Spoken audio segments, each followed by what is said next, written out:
Hey, what's up everyone? This is Silver Slayer. Thank you for tuning into this video. I have a great video for you guys today. It's actually a pretty important subject. It's the first real dilemma, your first real choice you make when you enter the world of precious metals, and that's whether you should invest into gold or silver.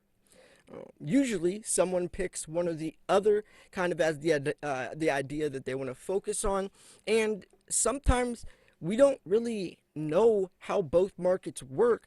And if you don't know the whole background of both, then you can't really make a wise or educated decision. You're going off of what you've heard, and you're going off of nothing basically, and that's a very important question. That could be the difference between you making a lot of money and getting yourself into a very sticky situation. So today we're going to talk about silver and gold. Now, this article is titled something that I always say. Silver is like gold on steroids. And it's so true though. It's like an exaggerated, more dramatic version of gold. If gold's going to rise 15%, silver's going to rise 25-30%. And it also works for the downside though. If gold's going to drop 20%, silver's going to drop 30-40. So it can work in your favor or it can be your worst nightmare. Now, some people don't like that much volatility. Some people want a more safe route. And if you want just a safe haven metal, then gold is probably your answer. Silver is used for industrial purposes as well. It's a much smaller market, so yes, it's a lot more risky and volatile. So, with that said, let's dive into this article. Make sure to like this video and subscribe, by the way. I post daily videos every single day giving you the newest, latest information. And that's important. You need to stay updated on a daily basis on what's happening. And I got you. So, let's go. We're still in the early innings of a precious metals bull market. And if you're wondering whether you need to own some silver, the answer is categorically yes. It's only a matter of a degree. With silver, that's important because it acts like gold, but on steroids. Silver can languish for extended periods, even if gold moves, but then it tends to play a rapid game of catch-up, and that's exactly what happens. Gold moves first, and then within a couple days, weeks, or months, then silver catches up. So, timing such moves is difficult at best. Instead, it's better to build a silver position on price weakness than simply sit patiently. If you want to have a better tool that you can pull out of your pocket to tell which one is the better investment, because some people do diversify into both, a great tool is the gold to silver ratio. That's the perfect tool to see which metal is the better to invest in at that point in time. So, timing is really important. It really is. Because, as I'll show you, the payoff tends to be very rewarding. Silver dramatically outpaces other assets. Silver has been on a tear so far this year, up 38% versus gold's 25%. So much of that gain came in the third quarter when silver clocked a 33% gain against gold's more modest 6.7%. And I think gold actually got a better rap or portrayed a better reputation because it broke through its all-time ever high. It broke above $2,000, and that's a bigger story. So a lot of people remember that happening this year and kind of forget about the $11 silver in March where it skyrocketed 65% by August. And that's really, media doesn't cover it as much. Silver is the underdog. It's a lot riskier. People say it's a bear market. It's cheap. And you can see why people could go the gold route. And a lot of people do. But Silver Stacker, like I always say, my name is Silver Slayer, not Gold Slayer. And there's a reason for that. So by all accounts, silver is being driven by its monetary metal characteristics. The jury is out on whether gold or silver was first to be used as a currency, but we do know that they were used going back at least 5,000 years. And that's crazy. 5,000 years, it's always been valuable. The dollar, fiat currency, is a newborn baby. It's not even. Fans of both metals should be happy, since the oldest known coin is the Lydian trite from around 600 BC. It was made of electrum, which is a gold and silver alloy. Still, silver was the most commonly used metal in daily transactions until the 20th century. Now think about this. Gold and silver have been valuable for 5,000 years. The dollar already lost 98% of its purchasing power within, a very short period of time. So the longevity, it really seems like even when the dollar falls, gold and silver has a very long road ahead. So it's definitely going to outlast. More recently, demand for silver has exploded. The Silver Institute breaks down demand into five main categories: industrial, photography, jewelry, silverware, physical investment. 2019 saw a smallish decrease in fourth of these categories over 2018. However, within the industrial sector, photovoltaics, which is used for solar panels, enjoyed a 6.7% increase. And actually, that solar panels is it has a lot of controversy.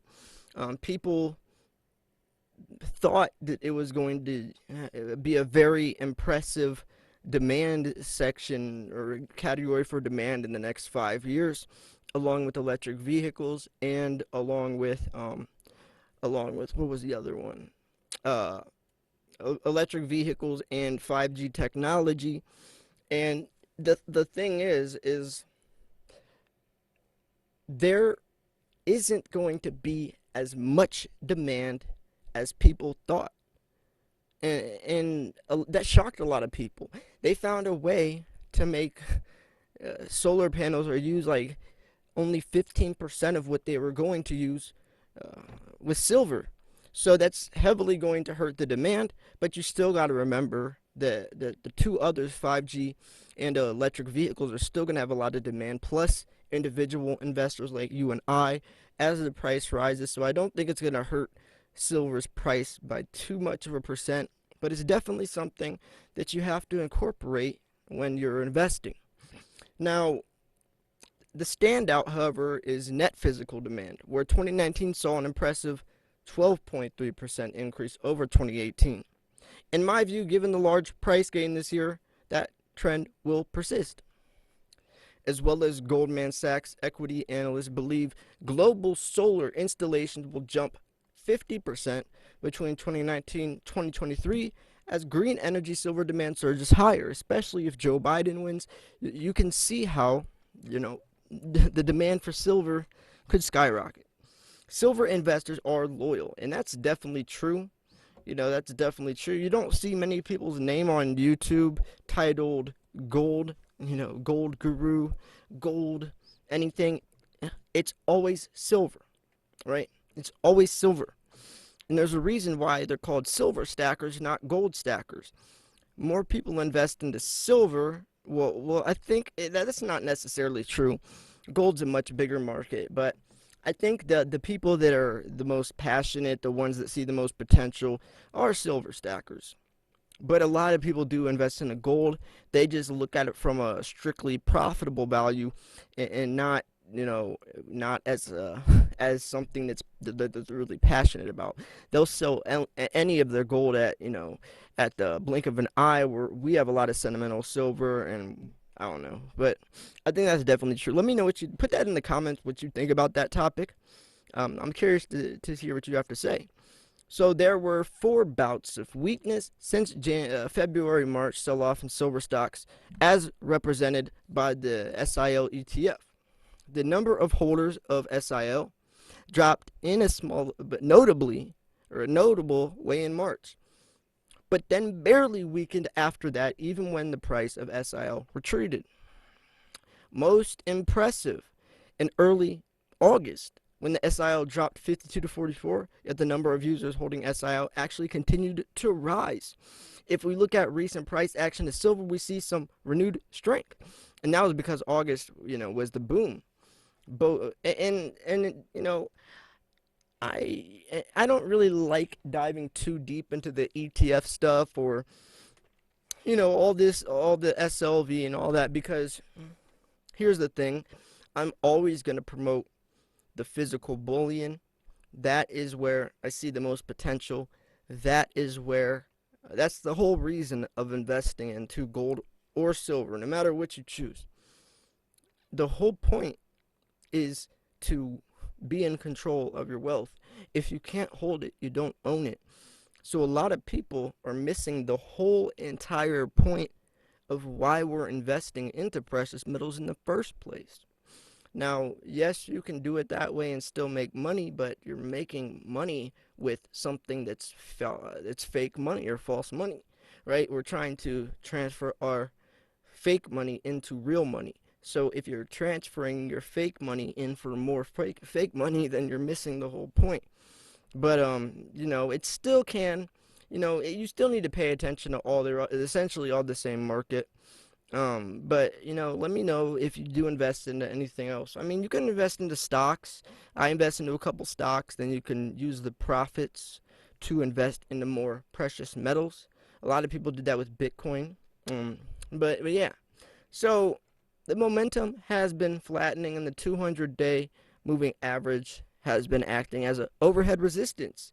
Also, in late September, we saw the 50-day moving average cross downwards over the 200-day, which also suggests possible ongoing weakness in the near term. Yeah, the near term is irrelevant. It really doesn't matter, especially with something as big as the presidential election that could knock things either higher or lower very quickly and very powerfully to a large percent. So, and also, if you're not making a big decision, whether you're buying, selling, trading, then you really don't need to care about the short term. It's not going to affect you. The medium to long term though can. And if you can get down which year or how many more years until you're going to sell, then you can kind of get a good idea on, where you need to start preparing. So, uh, so he still can expect near-term weakness, and as he goes into the chart of the SLV. So here we go. Here's the to wrap things up. So I think, or he thinks, we could see silver take out its August $30 high, which is good because if it breaks through that, a lot of new investors will see the proof is in the pudding. Most people need to see proof of silver's, setting some new ground before they invest into it, which is silly because then they're buying it after the price is already really high. See, me and you, we buy low and sell high. The people that are buying high are going to be buying off of us. We buy silver at $15, sell it at 30, 40. The other people, most people are going to buy at 30, 40 because then they see it's already increasing and that's enough proof for them. We already have enough proof. We already know it's blatantly obvious that it's a good investment. So we're getting in before the curve, and that's going to be the difference between making and losing a lot of money. So they're talking about possibly testing the $37 level before year's end. So if you're concerned about silver's volatility, then just allocate a smaller slice of your portfolio while maintaining some exposure. But remember, when silver gets going, it's like gold on steroids. And I'm so glad that he said that. I I don't know. I've been saying that for a very long time. I don't know if that's just been a saying or I don't know, but I've been saying that for a very long time. It's gold on steroids. So, anyways, I thought this video was great. I thought this is a great topic to talk about because there's so many options you have in the precious metals world, and some of them have a lot to do with whether you decide to stack gold or silver. Gold, you can fit $100,000 in a shoebox. You can't do that with silver. So, for convenience, or if you're investing with a lot more money, you might want to invest the gold route because $100,000 of silver is going to be extremely, extremely difficult to cover up or to just maintenance or even find storage for it. So you might want to go the gold route. So I don't know. What do you think about this?